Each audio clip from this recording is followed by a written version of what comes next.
रहमतपुर एक छोटा सा गांव, बिल्कुल अंदरूनी इलाके में बसा हुआ, एक अजीब सी खामोशी में डूबा हुआ। गांव वाले वो थोड़े अजीब से थे, उनकी आंखों में राज छुपे थे। मेरे पीछे फुसफुसाहटें थीं, परछाइयों की तरह वो मिट्टी के घरों से चिपकी हुई थी। हर जगह अंधेरा था, मानो गांव खुद कुछ छुपा रहा हो। हवा भारी थी, अनकहे शब्दों से भरी हुई। डर वो साफ महसूस हो रहा था, आप उसे लगभग छक सकते थे। खामोशी बेचैन करने वाली थी, बस सरसराते पत्तों और दूर की आवाजों से ही टूटती थी। मेरा नाम आकाश है, मैं एक जर्नलिस्ट हूँ। रहमतपुर के रहस्यों की तरफ खींचा चला आया। अंधेरे ने मुझे इंट्रीग्ड किया। मैं एक बादल वाले दोपहर को पहुंचा। बस ने मुझे गांव के बाहर छोड़ दिया।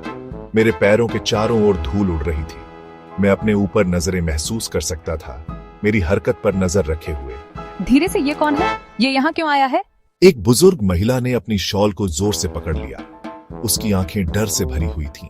एक बच्चे ने मेरी तरफ इशारा किया, फिर जल्दी से अपनी माँ की साड़ी के पीछे छिप गया। मैं एक आउटसाइडर था, एक घुसपैठिया।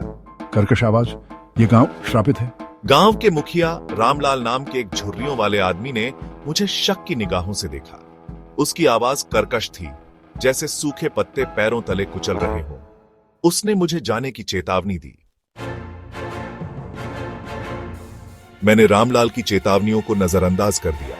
मुझे अपना काम करना था। यह गांव अपनी हॉन्टेड हवेली के लिए जाना जाता था। गांव के किनारे पर एक भव्य इमारत, इसकी खिड़कियां अंधेरी आंखों की तरह थी जो नथिंगनेस में देख रही थी। स्थानीय लोग अजीब घटनाओं के बारे में फुसफुसाते थे, अनजानी आवाजें, टिमटिमाती रोशनी, अंदर हिलते हुए साए। मैंने इन्वेस्टिगेट करने का फैसला किया। हवेली के दरवाजे क्रेक क्रेक करके खुले, मानो उसे अंदर बुला रहे हों। अंदर की हवा ठंडी थी, सड़ांत से भरी हुई।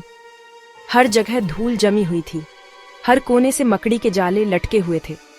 दीवारों की दरारों से ही रोशनी आ रही थी, जिससे अजीब से साए बन रहे थे। अचानक मुझे एक आवाज सुनाई दी। एक धीमी फुसफुसाहट ऊपर वाली मंजिल से आ रही थी। मेरा दिल जोर से धड़कने लगा। डर मुझे घेरने लगा था, लेकिन मैं आगे बढ़ता रहा, सच्चाई का पता लगाने के लिए दृढ़ था। ऊपर मुझे एक कमरा मिला, एक टेपेस्ट्री के पीछे छुपा हुआ। अंदर एक धूल भरी पुरानी ट्रंक थी, बस वैसे ही पड़ी हुई थी, भुला दी गई थी। मैंने उसे खोला और अंदर मुझे एक डायरी मिली, चमड़े से बंधी हुई। उसके पन्ने पुराने हो चुके थे। ये डायरी रूही नाम की एक महिला की थी। वो एक सदी पहले इस हवेली में रहती थी। रूही ने एक प्रेम प्रसंग के बारे में लिखा था, मना है और दुखद। उसका प्रेमी गांव का एक युवक, उनके परिवार दुश्मन थे और उनका प्यार मना था। एक रात रूही ने लिखा, उसका प्रेमी गायब हो गया था। उसे यकीन था कि उसकी हत्या कर दी गई थी। जैसे ही मैंने आखिरी एंट्री पढ़ी, मुझे अपनी रीढ़ में ठंडक महसूस हुई। रूही का मानना था कि गांव के मुखिया के पूर्वज उसके प्रेमी की मौत के लिए जिम्मेदार थे।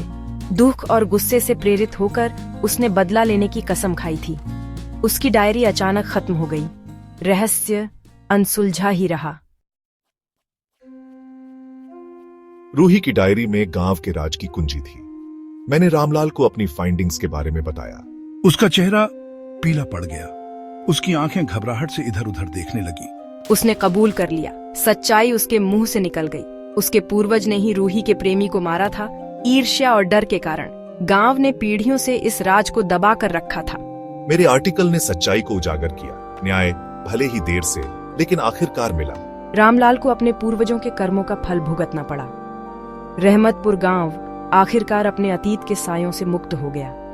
अंधेरा छंट गया, उसकी जगह राहत और एक उज्जवल भविष्य की उम्मीद ने ले ली। फुसफुसाता हुआ गांव आखिरकार खामोश हो गया।